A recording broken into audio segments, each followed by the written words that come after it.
अहो करता तुम पुरुष परम हित, हमको थपे परम ही। मोई सुकृत के पार नहीं अब, क्या कहूँ अति परम ही। अब स्वामी कर जोर कहत हूँ, अति अनिन होय जदपि।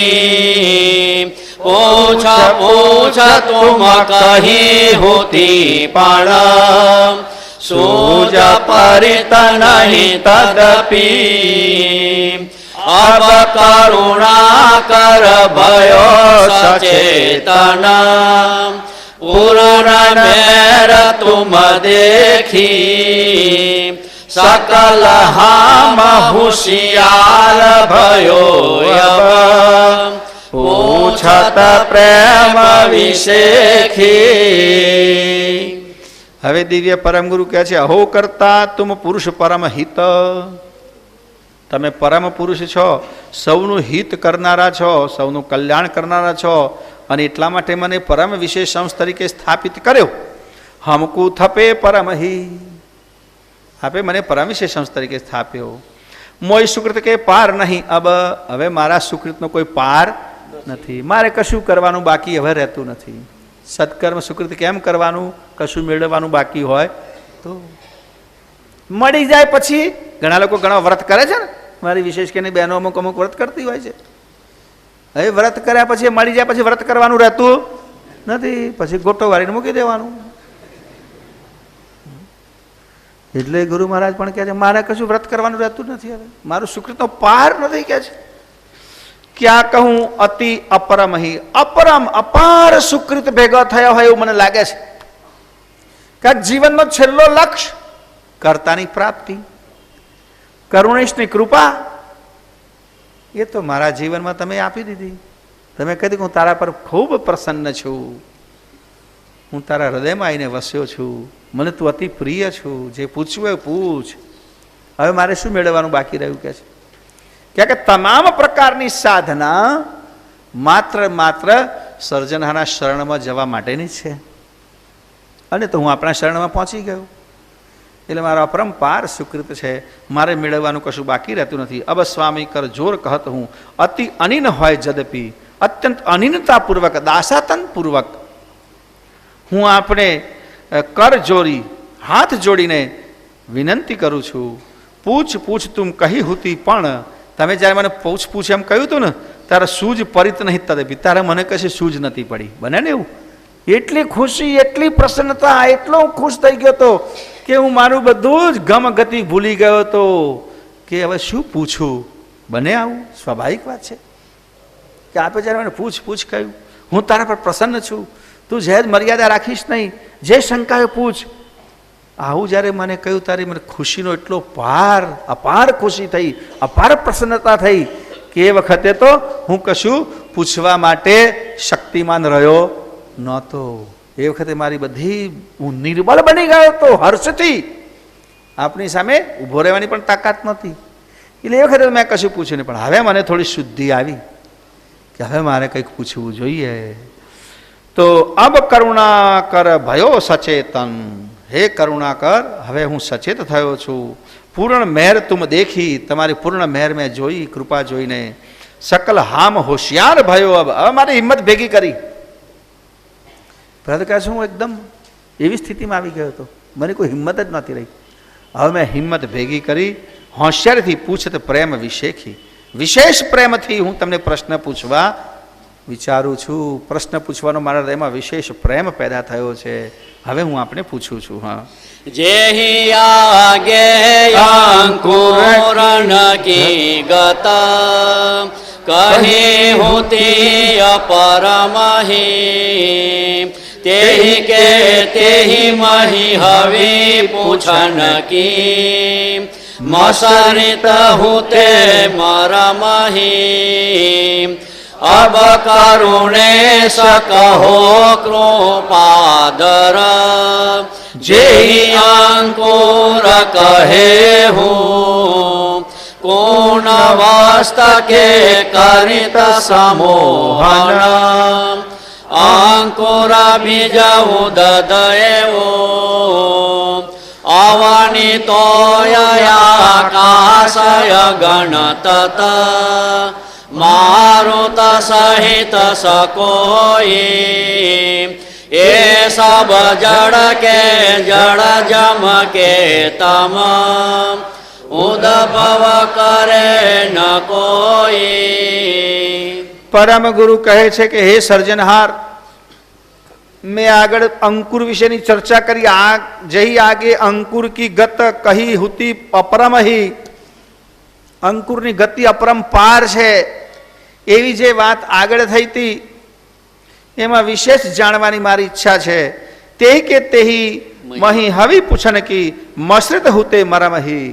મારા હૃદયમાં હજુ કે છે બીજો મર્મ, એવું કંઈક વધારે જાણવાનો મર્મ પેદા, એના મર્મને વિશેષ જાણવાની ભાવના પેદા થઈ છે, ઈચ્છા પેદા થઈ છે.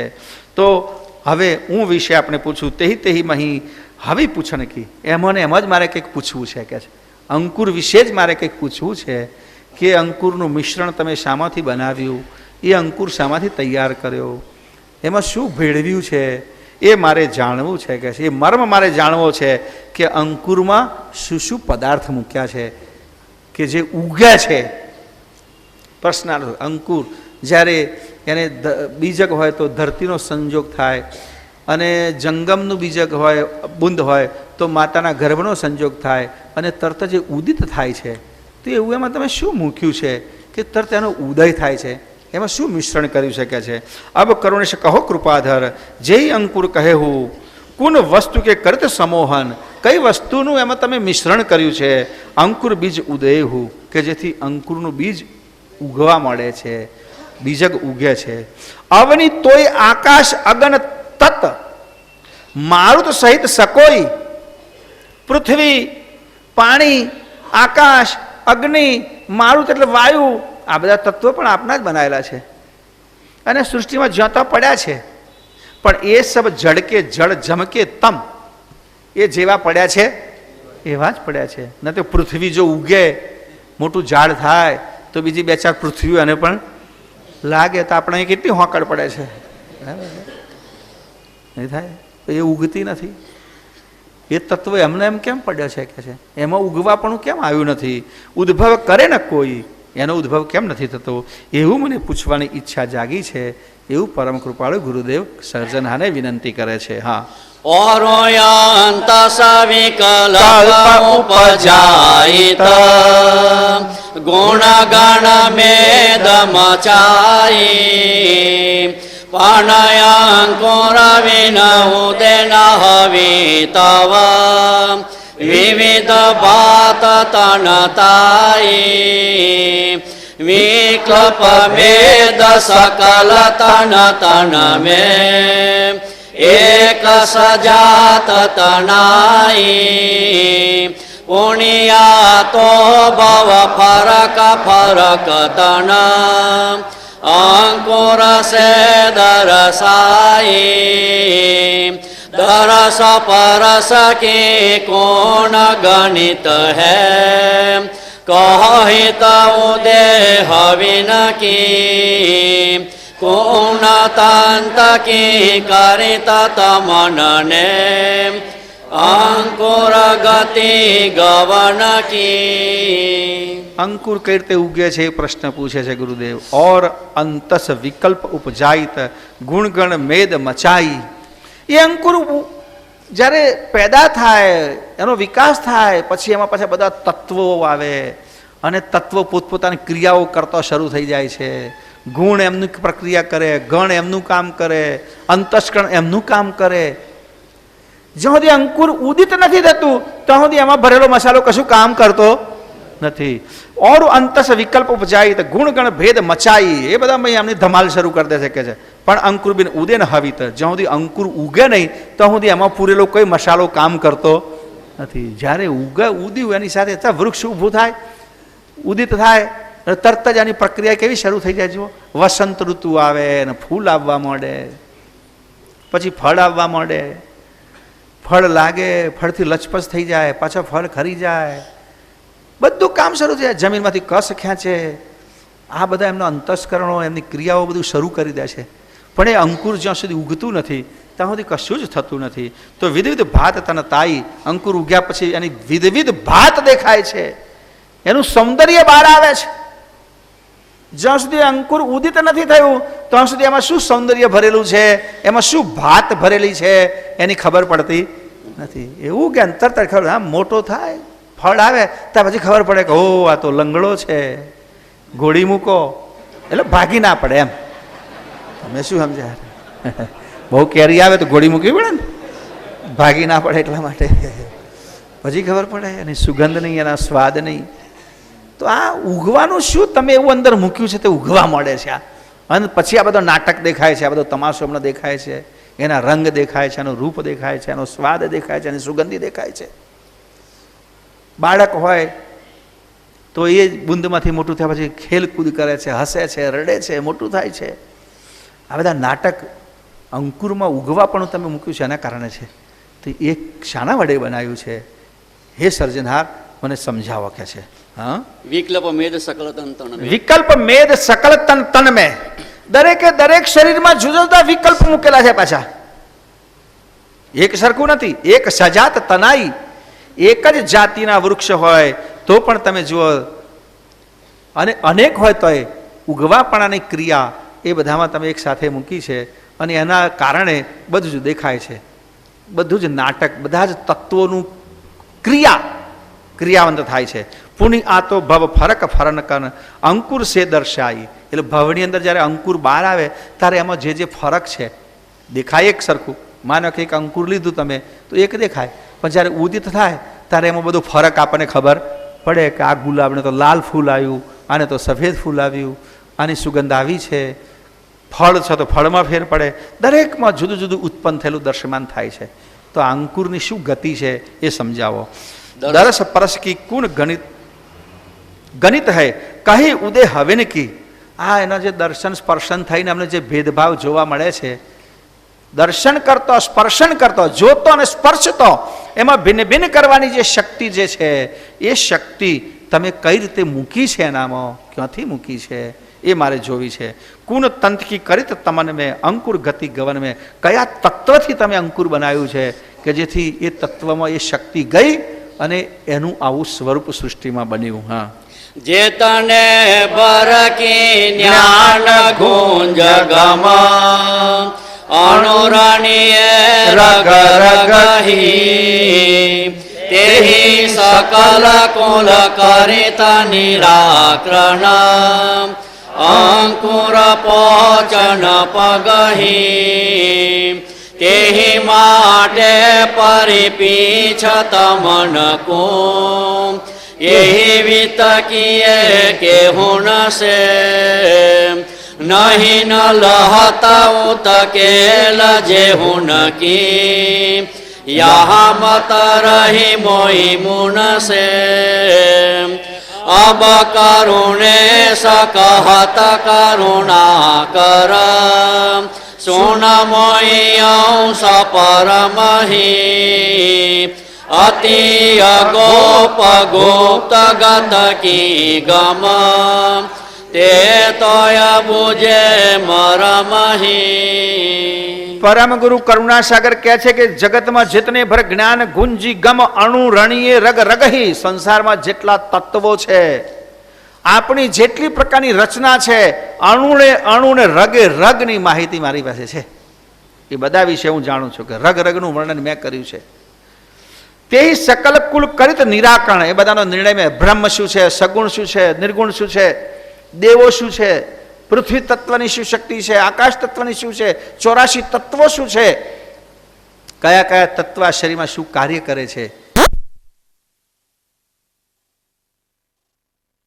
હું તને સમજાવું છું. તમે મને એ પૂછ્યું છે એ હું તને બતાવું છું કે છે. હા, આદ્ય હું તે હમ બિન સંકલ્પ કે જબ તે હું તાન કોઈ શૂન્ય મેં શૂન્યવત સહિત સાક્ષીવિત સમેતા હું તે ગમ ગોઈ યાવિદ કે હમય કળ પુરુષ યજ કળિત સકે કિન કે હું ઈચ્છતા ઈચ્છ વિના વિગત યત બિનરત કે તત છે હું તે તત છે હગે હમ ગુણગત અંતકરણ અભિરાનો બિનુ ભવ કે ભર રહુ રહાયલ એકલ વિનય વિલાનો. સર્જનહાર કહે છે હું પ્રથમથી તને મારી વાત કહું. સર્જનહાર કહે છે આદ્ય હું તે હમ બિન સંકલ્પ કે જબ તે હુતા ન કોઈ. આદ્યમાં જ્યારે મેં સંકલ્પ નહોતો કર્યો સૃષ્ટિ રચવાનો ત્યારે હું એકલો જ ધંધુકાર શૂન્યમાં બિરાજમાન હતો. શૂન્ય મેં શૂન્યવત સાક્ષીવિત શૂન્યમાં શૂન્ય સહિત સાક્ષીના વિત રૂપે હું સાક્ષી રૂપે સમેટ હું તે ગમ મોઈ મારી બધી ગમ મારામાં સમેટાયેલી હતી. ગમ તો હતી જ, સંકલ્પ નહોતો કર્યો, અનંત ગતિ તો હતી જ. એ તમામ ગતિ સર્જનહાર કહે છે મારામાં સમેટાઈને રહી હતી. યા વિદ કે હમ અકલ પુરુષ અજ. ખબર નહીં લાઈટ જાય છે ને આવે છે. કેસેટ બદલવાની થઈ ગઈ પેલા કે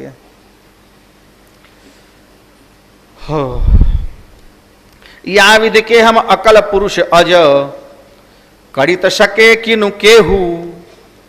આ પ્રમાણે હું અકળ પુરુષ અજર અમર પુરુષ મને કોઈ કરી ન શકે, કોઈ જાણી ન શકે એ રીતે હું હતો.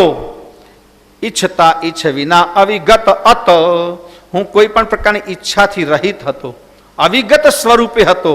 બિન રત કેતન જે હું કોઈ પણ પ્રકારના ભાવથી રહિત હતો, કોઈ પ્રકારની આરતથી રહિત હતો.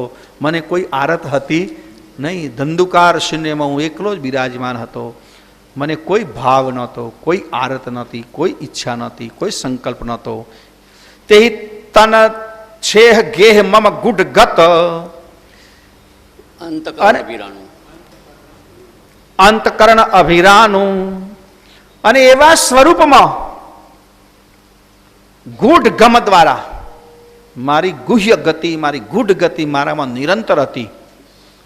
અને હું સ્વતંત્ર એક સ્વરૂપે અનંત ધંધુકાર શૂન્યમાં સર્જનહાર કે હું બિરાજમાન હતો. બિનુ ભવ કે ભર રહત રહાયલ સંસાર સિવાય ભવ નહોતી, સૃષ્ટિ નહોતી, કોઈ સંસાર નહોતો. એકલ બિનુ અવિલાનું હું એકલો જ કે છે મારા સ્વરૂપને અવિલાન કરતો રહેતો હતો. હું મારા સ્વરૂપને ભૂલ્યો નહોતો, મારા સ્વરૂપમાં મારું અવિલાન હતું, પણ હું એકલો બિરાજમાન હતો કે છે.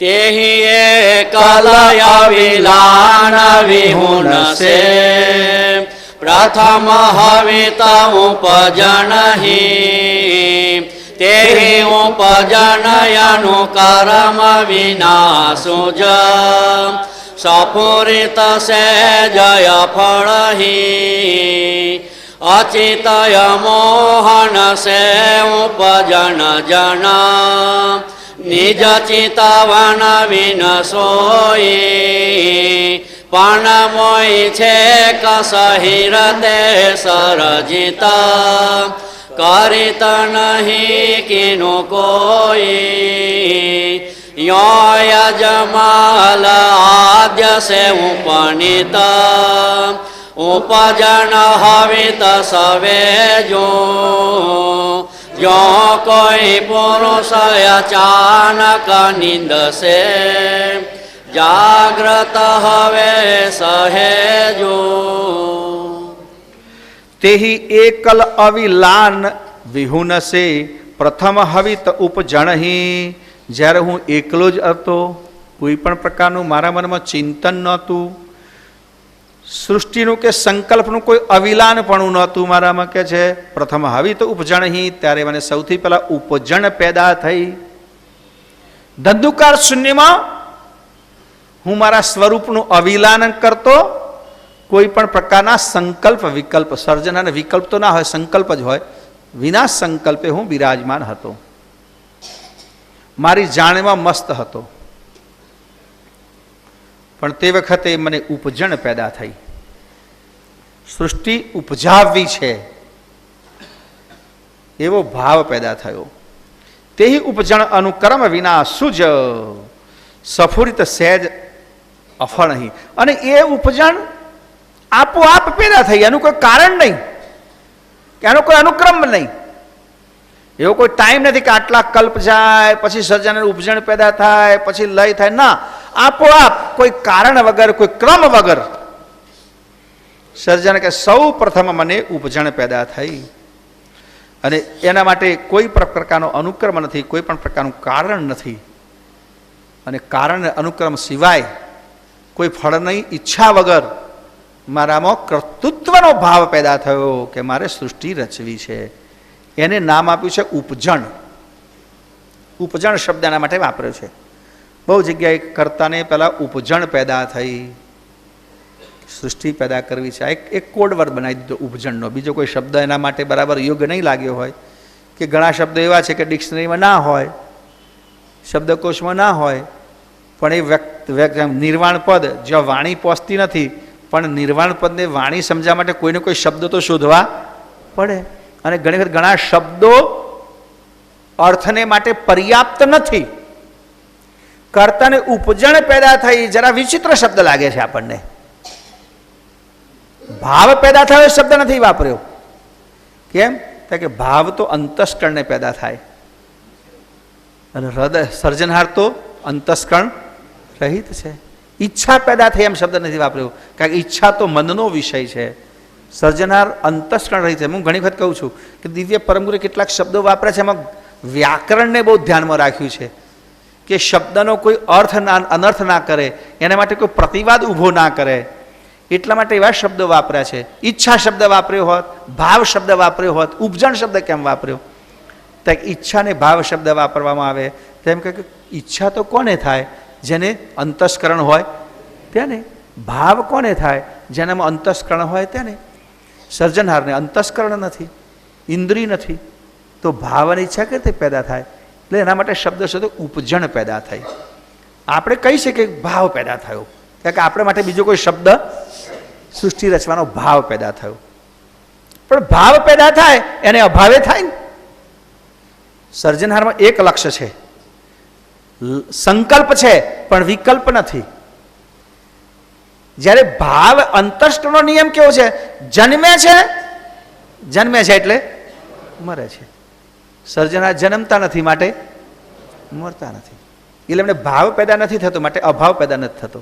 જેને જેને ભાવ પેદા થાય એને પાછો એક દાડો એમાં અભાવ તો પેદા થાય જ. બસ હવે બહુ થઈ ગયું કે છે, હે કંઈક ખાવાનો ભાવ પેદા થાય, ખાધું 2-4 દાડા પછી કે ના હવે મૂકવા કે છે, અભાવ થાય. એટલે સર્જનને ભાવ પેદા થયો એ શબ્દ યોગ્ય નથી. સર્જનને ઈચ્છા પેદા થઈ એ શબ્દ પણ યોગ્ય નથી. એટલે શબ્દ વાપર્યું ઉપજણ પેદા થઈ. એટલે આપણે જાડી ભાષામાં કહી દઈએ કે જીવ સૃષ્ટિ પેદા કરવાનો ભાવ પેદા થઈ ગયો, પછી થાકી જાય એટલે અભાવ પેદા થયેલા મેલા ઊંચું કે છે. બરાબર છે? એવું નથી થતું. સૃષ્ટિ પેદા કરવાનો પણ ભાવ, જેમ સૃષ્ટિ રચવાનો સંકલ્પ થયો તો સૃષ્ટિ મટાવવા માટે શું થાય? વિકલ્પ થાય? ના, સંકલ્પ જ થયો. એ સંકલ્પનો એક ટકોરો માર્યો, એ સંકલ્પ જ્યાં પૂર્ણ થાય, સંકલ્પનું બળ પૂરું થાય એટલે ઓટોમેટિક સૃષ્ટિનો લય થાય. એટલે સંકલ્પનો સામે વિકલ્પ શબ્દ નથી. બીજો વિરોધાભાસી કે બીજો અંત સાથે, આદ્ય સાથે બીજો અંત શબ્દ એવો કર્તાને લાગુ પડતો. આદ્ય લાગુ પડ્યું, અંત લાગુ પડતું અંત વિશેષણ કરતા ના લાગુ પડે, આદ્ય જ લાગુ પડે, કારણ કે અંત નથી. એટલા માટે ઉપજણ શબ્દ સર્જનહાર માટે વાપર્યો કે અચિત અમોહન ઉપજણ જણ નિજ ચિત્તવન. બરાબર છે? બરાબર છે. બિન સોઈ ચિત્તવન વગર મને ઉપજણ પ્રાપ્ત થઈ. પ્રાપ્ત થઈ એ શબ્દ જ બરોબર છે. અમોહન, કોઈ પ્રકારનો મોહ નથી મને પેદા કરવાનો, મને કોઈ મારા હૃદયમાં કોઈ પ્રકારનું ચિંતન નથી, સર્જનહાર કહે છે. એટલે ઉપજણ પેદા થઈ. તો કે પણ મોય છેક સહીર તે સર્જિત, અને છેક સૌથી પહેલા મેં કહે છે સહીર, હીર રૂપી શક્તિ, મારી પોતાનું જે હીર હતું એ હીરથી મેં સૃષ્ટિ પેદા કરી. કરીત નહીં કીનું કોઈ, અને તે એવું પેદા કર્યું કે જેને બીજું કોઈ પેદા કરી શકે. મેં જ પેદા કર્યું. આ સૃષ્ટિ મેં જ પેદા કરી, એને અન્યને કોઈ પેદા કરી નથી, પણ મારા હીરથી પેદા કરી, મારા વિત્તથી પેદા કરી. મને ઉપજણની ભાવના જાગી, ઉપજણ ઉત્પન્ન થઈ, ઉપજણ સ્ફુરાયમાન થઈ, એટલે મેં સૃષ્ટિ પેદા કરી. સર્જનહાર કહે છે હા, યં અજમાલ આદ્ય સે ઉપનીત. યં અજમાલ આદ્ય સે ઉપનીત. આ પ્રમાણે પ્રથમથી જ મેં આ સૃષ્ટિ પેદા કરી, અને એમાં સૌથી પેદા કર્યું ઉપજણ હવિત સવેજુ. સૌથી પહેલા બીજ પેદા કર્યું. સર્વના બીજ સૌથી પેદા કર્યા, અંકુર સૌથી પહેલા પેદા કર્યા. જો કોઈ પુરુષ અચાનક નિંદ સે જાગત હવે સહેજુ.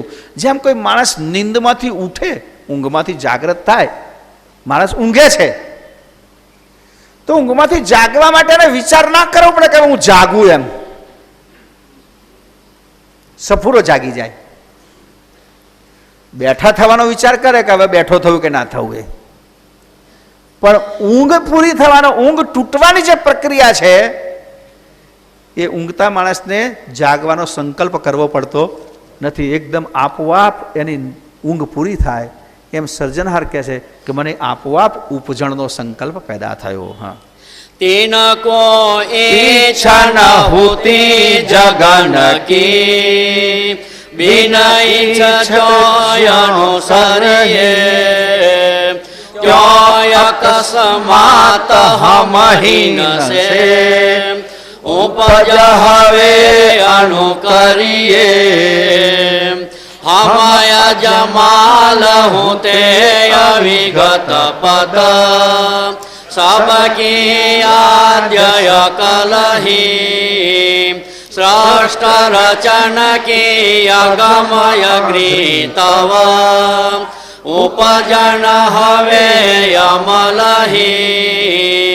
તેહી અમલ સે સુરત નુરત મિલ, આરત સહિત કલહી. और समलित ईश्वरीय चैतन, हिरणित साज सकलही. કેવી રીતે સૃષ્ટિ પેદા કરી એનો ક્રમ ક્યાંથી શરૂ થયો? ગહન વાતો છે. તિનકુ ઈચ્છ ન હોતી જગન કી, બિનુ ઈચ્છ જ અનુસરહી. જેમ જાગવા વાળા માણસને જાગવાની ઈચ્છા કરવી નથી પડતી, અચાનક જ જાગી જાય છે. ત્યો અકસ્માત હમહીન છે, એમ એકાએક હું પણ ઉપજણના ભાવવાળો થયો. ઉપજણ હવે અનુક્રિયે, મારામાં ઉપજણ નામની ક્રિયા શરૂ થઈ કે છે. હમ અજમાલે હુતે અવિગત પત. હું પહેલા કહે છે એકદમ એક ચિત્તે નિરંતર અવિગત સ્વરૂપમાં રહેતો હતો. સબકી આદ્ય અકલહી, બધાની આદ્ય અને અકળ ગતિવાળો હતો. સૃષ્ટિ રચન કી અગમ અગ્રિતવ, પણ સૃષ્ટિ રચવા માટે સૌથી પહેલામાં અગ્રિમમાં અગ્રિમ જો કોઈ કાર્યક્રમ પહેલો થયો હોય તો મને ઉપજણ પેદા થઈ તે. એ ઉપજણને મેં અમલમાં મૂકી. અમલમાં મૂકીને શું થયું? કે તેહી અમલ છે સુરત અનુરત મિલી, આરત સહિત અકલહી. એ ઉપજણની ક્રિયામાં મારી 4 સ્મૃદ્ધિ વપરાઈ. સર્જન કે મારી 4 વિભૂતિ વપરાઈ. અક્કલ, આરત અને સુરતા નૂરતા. મારી અક્કલ, મારામાં જે અક્કલ છે, મારામાં જે સુરતા છે, મારી જે નૂરતા છે, મારી જે આરત છે, એ મારી પ્રોપર્ટી, કર્તાની આ પ્રોપર્ટીસ છે. એ સંપત્તિ મેં ઉપજણ સાથે જોડી. સર્જનહાર કહે છે ઓર સમલિત ઐશ્વર્ય ચૈતન, અને એમાં મેં મારું સમચૈતન હીર જોડ્યું. ચૈતન રૂપી ઐશ્વર્ય એમાં મૂક્યું. કે ચૈતન્ય પણ આનું ઐશ્વર્ય ના હોય તો વસ્તુ જળની જળ રહે. એટલે સર્જન કે મારી જે ચૈતનતા હતી એ ચૈતન્ય રૂપી ઐશ્વર્ય મેં મારી આરત, સુરતા, નૂરતા અને અક્કલમાં ભેગી કરી. હિરણિત સાજ સકલહી. આ પ્રમાણે હિરણ્ય ગર્ભિત એટલે અપ્રગટ. હિરણ્ય ગર્ભિત શબ્દ બહુ જગ્યાએ આવશે આપણા ગ્રંથોમાં. હિરણ્ય ગર્ભિત જે પ્રગટ નથી તેવું, જે પ્રગટ દર્શિમાન નથી થતું એને હિરણ્ય ગર્ભિત કહેવાય. કર્મ બંધન તા કે હિરણ્ય ગર્ભિત. આપણામાં ચૈતન્ય રહ્યું છે તો હિરણ્ય ગર્ભિત. આ હિરણ્ય ગર્ભિત શબ્દ અનેક જગ્યાએ શાસ્ત્રોમાં પણ છે, વેદોમાં પણ છે અને પરમગુરે પણ છે. કે જે પ્રગટ નથી, અપ્રગટ જે શક્તિ છે, અપ્રગટ જે હિલચાલ છે એને હિરણગર્ભ કહેવાય. તો કે અપ્રગટ ચૈતનપણું મારી ઉપજણમાં ભળ્યું. ઉપજણની વાત થઈ એટલે એમાં મારી સત્તા જોડાઈ, અક્કલ આર સુરતા નૂરતા રૂપી સત્તા જોડાઈ. અને અદ્રશ્યપણે દ્રશ્યમાન ના થાય, પ્રગટ ના થાય એવું મારું ચૈતનપણું એમાં જોડાયું. હા, તેહિ ચૈતન ઈશ્વરીએ મિલિતવ હવિતવ સકલ સમોહુ સાજ સમોહ હવિત વિત સહિતમ અભિજિત અજરય છોરુ જેહિ અછોહ અજર વિભૂતિ નસે અંકુર હવે સબીજો પુણ્ય હમ કે સંકલ્પ વૃત્તિ હું નસે કિએ બરાબર કે જો તીન કે સુનો જીવન ઉપસન હિત સંકલ્પ પ્રવૃત્તિ વિલસન કે સસોજ સોજ ઉભયન કે જીવન અનંત કેલ જીનસન કે તેહિ ચૈતન ઐશ્વર્ય મલિતવ હવિતવ સકલ સમોહુ. આ પ્રમાણે એક સમૂહ ઊભો થયો, એક નવો પદાર્થ પેદા થયો. એમ આપણી ભાષામાં કહીએ તો બધા મસાલા ભેગા કર્યા, જે ઉપજણ આવી એ ઉપજણમાં સર્જનહાર કહે છે મેં મારી અક્કલ આર્ત સુરતા નૂરતાનો મસાલો નાખ્યો, એમાં હીર રૂપી હિરણ્ય ગર્ભિત ચૈતન પ્રેર્યું, એટલે એક વસ્તુ પેદા થઈ. હવે વસ્તુ તો ગુપ્ત છે, દેખાય એવી નથી, પણ કર્તાની દ્રષ્ટિથી સમજવા માટે કે વાણીથી સમજવું હોય કોઈ વસ્તુ તો પદાર્થની રીતે જ બતાવવું પડે, બીજો કોઈ વિકલ્પ છે નહીં. અને એ જે વસ્તુ ઊભી થઈ સાજ સમૂહ હવિત વિત સહિતમ, એક સાજ ઊભો થયો, એક સમૂહ ઊભો થયો આ તત્વના સાજવાળો, જેમાં એક વિત ઉમેરાયું. અને એ વિત એ તત્વ કેવું બને તો અભિજત અજર અછોહુ. અભિજત અભિજીત, કઈ જગ્યાએ હારે ના એવું, કોઈનાથી જીતી ના શકાય તેવું, કોઈ બનાવી ના શકાય તેવું. અને અજર અને અછોહુ, છોહ વગરનું, આભડછેટ વગરનું, યાની કે પવિત્ર. છો એટલે આભડછેટ, જેનામાં કોઈ આભડછેટ નથી એવું પરમ પવિત્ર તત્વ એક ઊભું થયું. હા, જેહી અછોહ અજર વિભૂતન છે અંકુર હવે સબેજુ. અને એ જે અછોહ અજર વિભૂતિ વાળું જે તત્વ બન્યું, જે તત્વનો સમૂહ બન્યો, એમાંથી સર્જનહાર કહે છે મારું બીજક રૂપી અંકુર નિર્માણ થયું. પુણ્ય હમ કે સંકલ્પ વૃત્તિ હુનશે, પછી કહે છે મારા સંકલ્પ રૂપી વૃત્તિ દ્વારા કિએ બરાબર કેજુ, એને બજાવે મેં મઠાર્યું, ફિનિશિંગ કર્યું. એક બન્યો સમૂહ, એને મેં મારા સંકલ્પ દ્વારા મઠાર્યું, એટલે આકાર આપ્યો.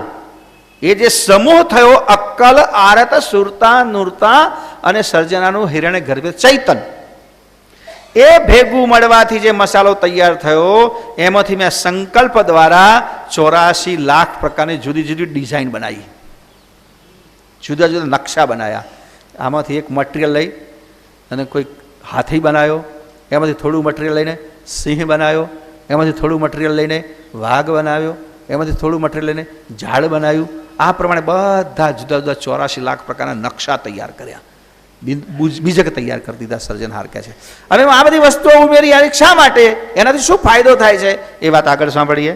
તિનકે સુનો જીવન ઉપસન હિત, તિનકે જીવન ઉપસન હિત સંકલ્પ વિત્ત વિલમશે. એટલે હવે એ જે મેં બનાવ્યું એમાં જે અંકુરો ઉત્પન્ન કર્યા, એમાં મારો સંકલ્પ ભેળવ્યો, એ સંકલ્પ રૂપી મારા સ્નેહથી એ ઉદિત થવા માંડ્યા, ઉગવાની શક્તિ એનામાં આવી. સંકલ્પ વૃક્ષથી કહે છે સ્વસુજ સૂજ ઉભયન કે જીવન અનંત કેલ જીન સનકે.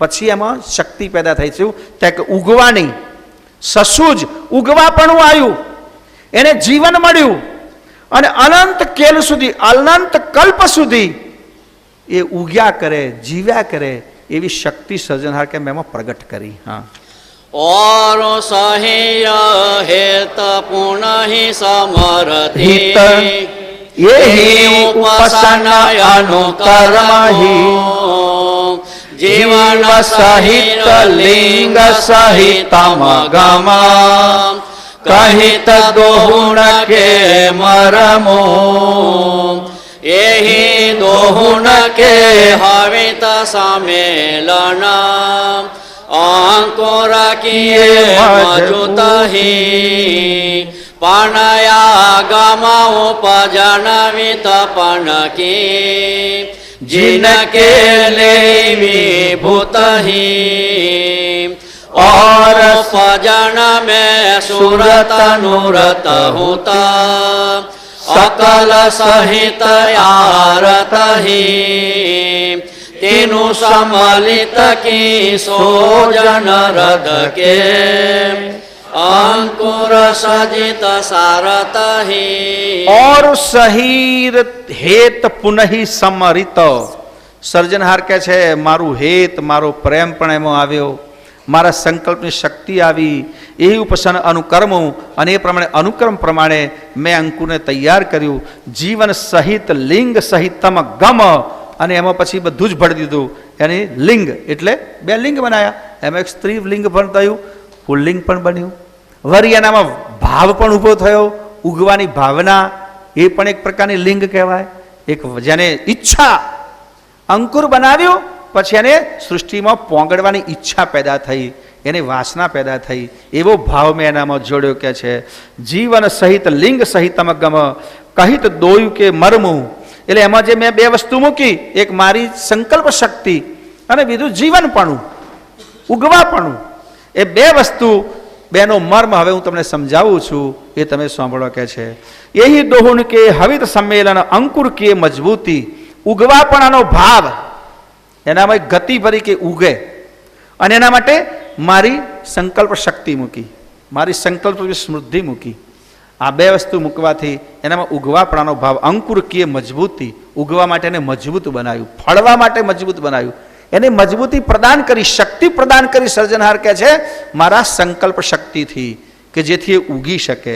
પણ આગમ ઉપજણ વિતપન કી જિનકે લીએ વિભૂત હી, અને એ પ્રમાણે ઉપજણ વાળી વિભૂતિ એમાં લઈ અને સર્જનહાર કહે છે મેં અંકુર બનાવ્યું. ચાર વિભૂતિ સર્જનહારે પોતાની મૂકી, અક્કલ આરત સુરતા નૂરતા, હિરણ્ય ગર્ભિત ચૈતન્ય મૂક્યું, અને પછી પોતાના સંકલ્પ દ્વારા એને સજાયું, એને સ્વરૂપ આપ્યું, અને સંકલ્પ શક્તિ દ્વારા એમાં ઉગવાપણાનો ભાવ મૂક્યો કે જેથી એને જીવન જીવવાની ઈચ્છા જાગે. આ જેટલા સંસારમાં અંકુરો છે, જેટલા ઘાટો છે, એ દરેકને તમે જુઓ કે જીવવાનો ભાવ છે. નાનું બાળકને મોટા થવાનો ભાવ છે, વૃક્ષો એને પણ મોટા થવાનો ભાવ છે. એ વાસનાનું લિંગ એમાં પ્રગટ કર્યું, જીવવાનો ભાવ પ્રગટ કર્યો. આ પ્રમાણે સર્જનહાર કે મેં અંકુરનું નિર્માણ કર્યું. હા, और उपजन में सुरत और उपजन में सुरत नुरत हुत अक्कल सहित आरत ही. મેં જે અક્કલ આરત સુરતા નુરતા જે મૂકી છે એની પણ એક વિશેષ ક્રિયા છે, એનું વિશેષ કારણ છે. એમાં મૂક્યા છે, એમાં હતો અક્કલ આરત સુરતા અને નુરતા. વૃક્ષ તમે જુઓ, જેને વૃક્ષનો દાખલો આપ્યો છે, તો વૃક્ષ બે વિભાગમાં ગતિ કરે છે. એક બહાર ગતિ કરે છે અને એક અંદર ગતિ કરે છે. મૂળ ઊંડા જાય અને વૃક્ષ બહાર નીકળે, બે બાજુ ગતિ કરે છે. આ બંને બાજુ ગતિ કરવાની જે ક્રિયા છે એ કર્તાની અક્કલ આરત અને સુરતા નુરતા છે. એ ચાર ભાવથી, બે ભાવ ઉર્ધ્વમુખ વધારે અને બે ભાવ ઉર્ધ્વમુખ વધારે, અધોમુખ વધારે અને ઉર્ધ્વમુખ વધારે. ઉર્ધ્વમુખ વધારે એને ઉપરથી પ્રકાશ વગેરે લેવા માટે મદદરૂપ કરે, અને અધોમુખ વધારે એને અંદરથી જીવનને પોષણ લેવા માટે એને પ્રગતિ કરાવે. આ પ્રમાણે ચારે ચાર વસ્તુ મૂકી અને મેં અંકુર બનાવ્યું. ઓર ઉપજણ મેં સુરત નુરત હુત સકલ સહિત આરત હી તેનું સમલિત સોજ રદ કે અંકુર સજિત સારત હી. સારધાર અંકુરનું સર્જનહાર કહે છે મેં સર્જન કરેલું છે. હા, अंकुर के तो रूप जनित है સ્થિર બીજગ કે માહી એ તો સકલ સાજય રૂપિન કે દ્રષ્ટ પરન કે નાહી સુરત નુરત ઉપજન કે સહિતમ આરતય કલ સમેતો એતને મેં કોઈ રૂપ જનિત નહીં દ્રષ્ટ પરન કે હેતુ તે ક્યાં જનિત રૂપયંકુર કે તરુ બીજ ગયંતરહી ક્યાં કરી કિએ તાર કરત એ અકલ કડિત જંતરહી.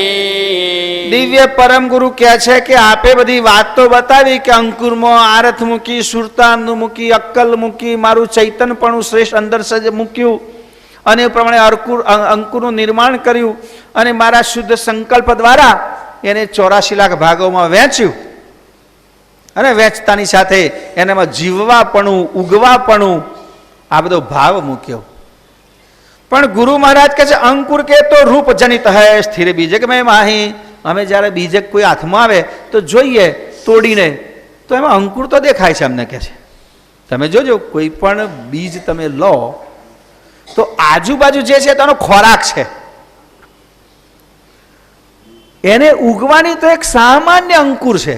મગફળીનો દાણો તોડજો તો બેની વચ્ચે તમને અંકુર દેખાશે.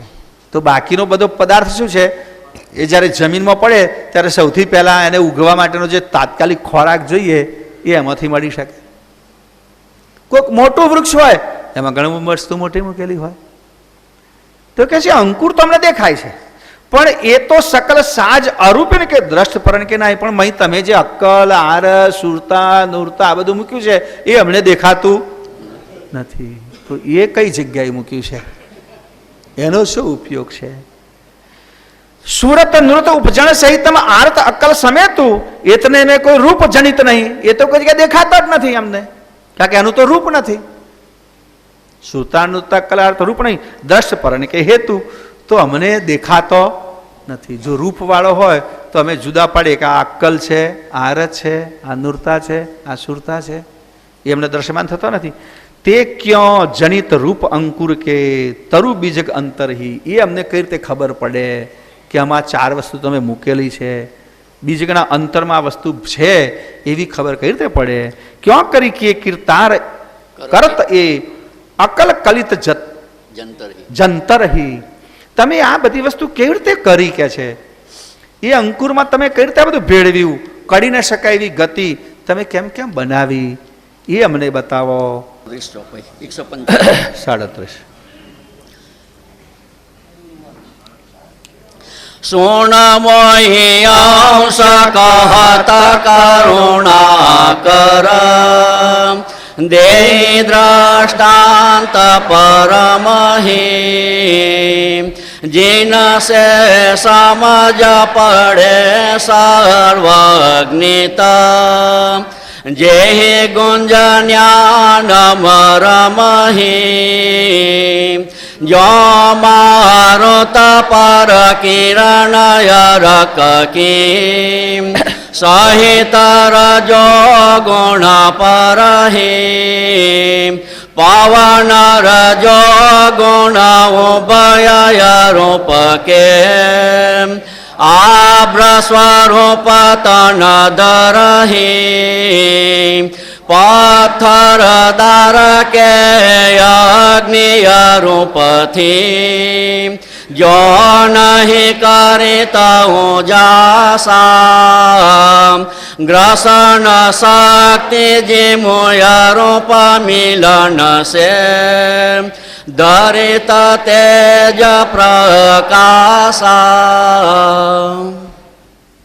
પરમ ગુરુ શ્રીમતી કરુણાસાગર બાપજીએ કર્તાને પ્રશ્ન પૂછ્યો કે જે બીજક બનાવ્યું, તમે અંકુર બનાવ્યું અને અંકુરમાં અક્કલ, આરત, સુરતા, નુરતા અને આપનું ઐશ્વર્યયુક્ત ચૈતન સંમલિત કર્યું.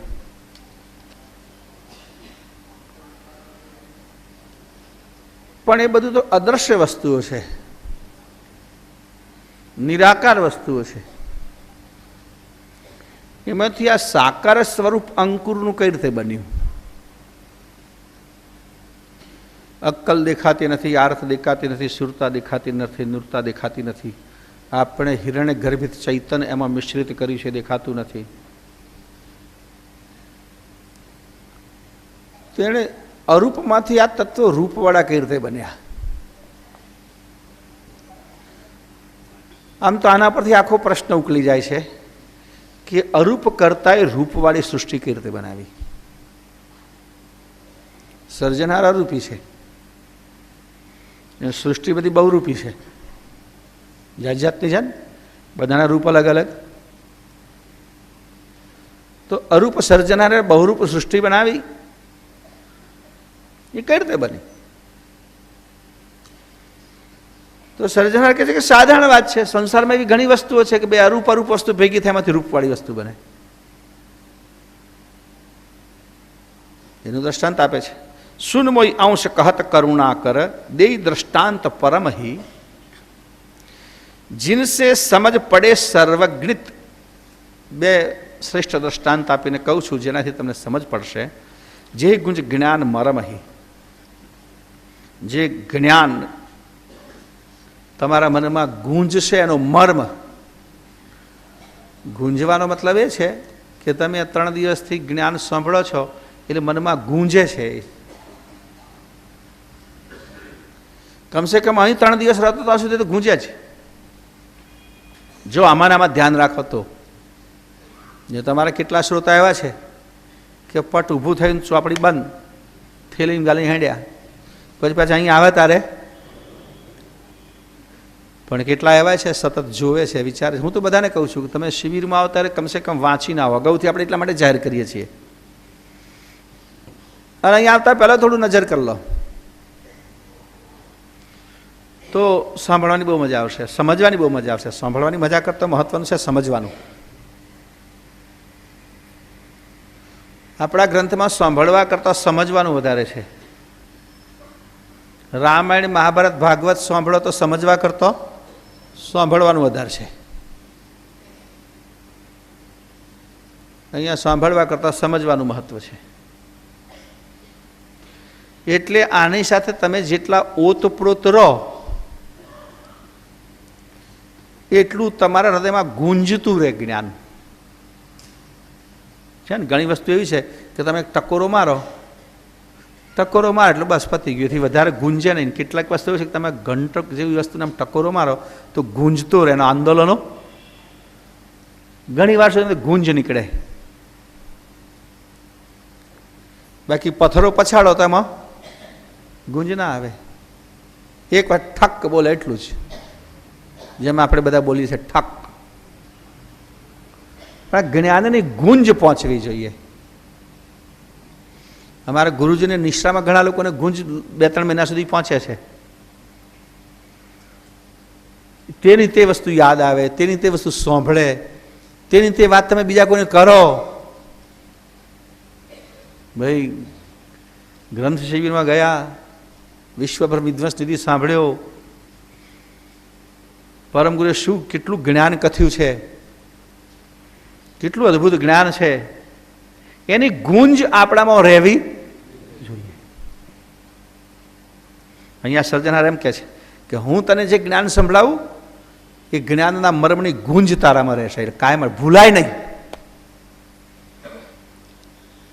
ગુંજ જતી રહે એટલે પતી ગયું, પછી આપણે આપણા ધંધે વળગી જઈએ. એટલે આ પ્રકરણ પૂરું, એપિસોડ પૂરો.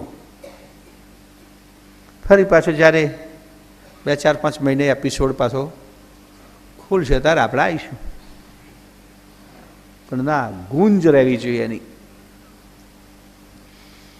આથી મહત્વનું છે. અહીંયા શબ્દ વાપર્યો છે કર્તાએ કે જે ગુંજ જ્ઞાન મરમહી. આ મરમયુક્ત જ્ઞાનની ગુંજ તારામાં રહેશે કાયમ માટે. ધબકાર રહેવો જોઈએ. જો મારુત પર કિરણ અરખ કી સહિત રજોગુણ પર હી, જેમ પવન ઉપર સૂર્યના રજોગુણ યુક્ત કિરણો પડે છે, પવનમાં રજોગુણ યુક્ત કિરણ જ્યારે સૂર્યનો પડે ત્યારે એમાંથી વાદળ બંધાય છે. પવન રજોગુણ ઉભય અરૂપકે. હવે પવન, મારુત એટલે પવન, એ પણ અરૂપ છે અને પ્રકાશ પણ અરૂપ છે. પ્રકાશમાં રહેલો રજોગુણ પણ અરૂપ છે, બે રૂપવાળા નથી. પણ સૂર્યના રજોગુણથી પવનમાં વાદળ પેદા થાય છે. તમને ખબર છે, સૂર્યના અંદર 3 ગુણ પ્રવેશવાથી તો 6 ઋતુઓ બને છે. પંચમ સૂક્ષ્મ વેદ ઉપર દ્રષ્ટિ કરો તો તમને સમજાશે કે સૂર્યમાં જ્યારે તમોગુણ પ્રવેશે ત્યારે ગ્રીષ્મ ઋતુ આવે, રજોગુણ પ્રવેશે ત્યારે વરસાદ આવે, સતોગુણ પ્રવેશે ત્યારે શીત આવે. ઋતુઓ તો 6 છે. રજોગુણ તમોગુણમાં ભેગા થાય, તમોગુણ સતોગુણમાં ભેગા થાય, અને સતોગુણ રજોગુણમાં ભેગા થાય. રજોગુણ તમોગુણ, તમોગુણ સતોગુણ, સતોગુણ રજોગુણ, એની વચ્ચેથી મિશ્ર ઋતુ ભેગી થાય. જેમ શીત છે પછી એક મિશ્ર ઋતુ શરદ છે, ગ્રીષ્મ છે તો એક વચ્ચે મિશ્ર ઋતુ છે વસંત છે.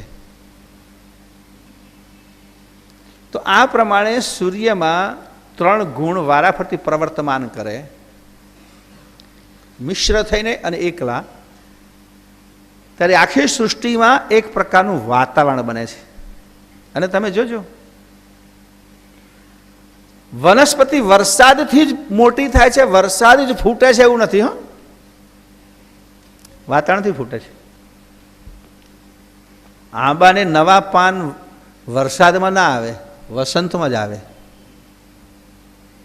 આંબો ફૂટે વસંતમાં જ.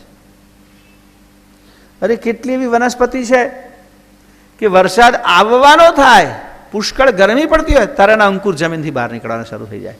એ ચાડી ખાય કે વરસાદ આવે છે. એ પ્રક્રિયા સૂર્યમાં રહેલા ભિન્ન ભિન્ન ગુણોમાંથી પેદા થાય છે. તો એમાં રહેલા ગુણ એ અરૂપ છે, આકાર રહિતના છે, પણ એમાંથી જે ઉત્પન્ન થાય છે એ બધું આકારવાળું બને છે. એટલે અહીંયા ગુરુ મહારાજ કહે છે, મારી અક્કલ, આરત, સુરતા, નૂરતા ને હિરણ્ય ગર્ભિત મારું ઐશ્વર્ય ચૈતન એ નિરાકાર છે, પેલાનું મિશ્ર થવાથી એ સાકાર બને છે. મારા સંકલ્પના બળથી બંધાય છે એટલે એની કૃતિ બને છે, આકૃતિ બને છે.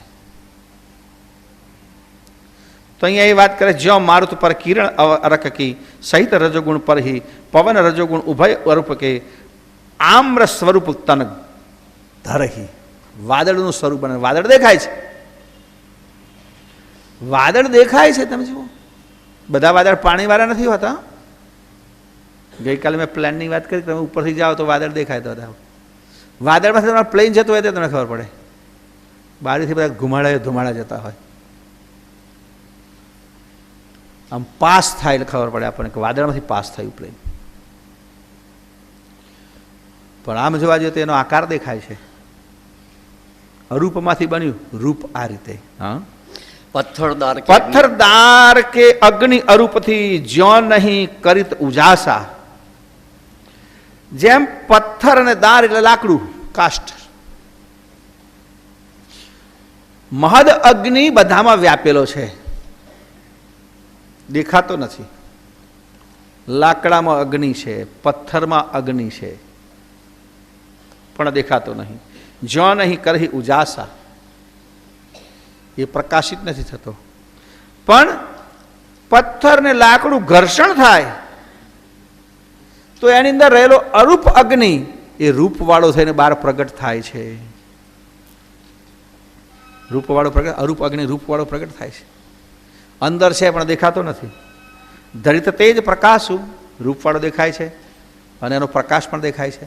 તો અરૂપમાંથી રૂપવાળું બન્યું જુઓ કે છે. હા, અમર મહી વિકાસય રૂપ મે મિલિતવ દ્રષ્ટય રૂપ હિ મૃગ તૃષ્ણા કે તોય તદીપસે જાનિતવ જબિત સ્વરૂપ હિ और निद्रा के सोपन घाट जो आगे होते रूप ही जिन में मिले रूप संकल्प से हवितव सकल स्वरूप ही निरमल तोय में शीतय रूप मिला करितव मल कठनाई अरूपे अपन की करित गाढ़ गत या विद से सदिताए અમરમહી અવિકાશ અરૂપ કે. આ સૃષ્ટિના પોલાણમાં આકાશ અરૂપી છે. મિલિતવ દ્રષ્ટ અરૂપ હિ, અને આપણી દ્રષ્ટિ પણ અરૂપ છે. આકાશ પણ અરૂપ છે, આપણી દ્રષ્ટિ પણ અરૂપ છે. પણ આ બે અરૂપ ભેગા થાય ત્યારે પાછું કંઈક જુદું દ્રશ્ય બને છે, જે નથી તેવું બને છે. દાખલા તરીકે આપ્યો કે મૃગ તૃણા કે તોય દિયન સે, મૃગ જળ જે પરાવર્તન થાય છે, ગઈકાલે વાત કરતી એમાં જળ જેવો ભાસ થાય છે. ત્યાં જાઓ તો જળ નથી, પણ આકાશમાં આપણી દ્રષ્ટિ જ્યારે પરાવર્તિત થાય છે, આકાશમાંથી પ્રકાશ પરાવર્તિત થાય છે, ત્યારે આપણી દ્રષ્ટિને આકાર દેખાય છે. આકાર નહીં હોવા છતાં પણ આકાર દેખાય છે. આ અરૂપમાંથી રૂપ પેદા થયું. और निंद्रा के सुपन घाट जो आगे होते अरूप वरी तमने रात्रे स्वप्न में आवे छे मसालो क्या होय छे कशोय तो शुं थतुं नथी पण बधुं ज रूप वाळुं देखाय छे. आपणी स्वप्न अवस्थामां अंतर्मननो संयोग थाय. अंतर्मन पण अरूप छे अने स्वप्न पण अरूप छे, पण ए बंने भेगा थाय त्यारे रूपवाળી सृष्टि देखाय छे. आपणे આપણે રૂપ અનુભવીએ છીએ સ્વપ્નમાં. जिनमें मिले अरूप संकल्प से हवित सकल स्वरूप ही. આપણો અંતર્મનનો સંકલ્પ અને સ્વપ્નમાં ભેગા થાય ત્યારે આપણને કંઈક રૂપવાળું દેખાય છે. निर्मल तोय में शीत अरूप मिली. वरी ठंडी पकड़ी शकाय ना, ये पण अरूप છે. પણ અરૂપ ઠંડી પાણીમાં ભેગી થાય તો પ્રવાહિત થતું પાણી આકાર પકડે છે. બરફ બને છે ને, પાણી હાથમાં પકડાય ના પકડાય, પણ બરફ તો કિલો 2 કિલો હાથમાં પકડવો હોય તો પકડી શકાય. તો પાણીનું બરફ કેમ કેમ થયું કે અંદર ઠંડી પડી, અંદર ઠંડક પડી તો પાણી બરફનું રૂપ પકડી લીધું. હવે ઠંડી તો અરૂપ છે. તમે કહો ઠંડી લાગે છે, પછી કોઈ પૂછે કઈ બાજુ લાગી છે બતાવજો મને, પણ લાગે છે એ અરૂપ છે. તો અરૂપ ઠંડી પાણીમાં ભળવાથી પાણી રૂપવાળું બની જાય છે, આકારવાળું બની જાય છે. અને આકાર તમે જેવો આપો એવું બને. પાણીને કોઈ આકાર ના આપી શકાય. આ ગુલ્ફી વેચવાવાળા જુદો જુદો આકાર બનાવે છે ને, આપણો છોકરો ખુશ થાય છે. એમાં જો શીતળતા ના ભળે તો પાણીનો આકાર ના બને. ઘણા તો આકાર બરફમાંથી કોઈ કઈ વસ્તુઓ બનાવે છે, કલાકૃતિઓ બનાવે છે, પણ અંદર શીતળતા ભળી એટલી આકાર બન્યો. એ પ્રમાણે આ અરૂપી તત્વો એકબીજા સાથે મળવાથી એમાંથી રૂપવાળી વસ્તુ પેદા થાય છે. એમ મારા અરૂપ અક્કલ અર્થ સુતા નૃતા ભળવાથી રૂપવાળું અંકુર બન્યું છે.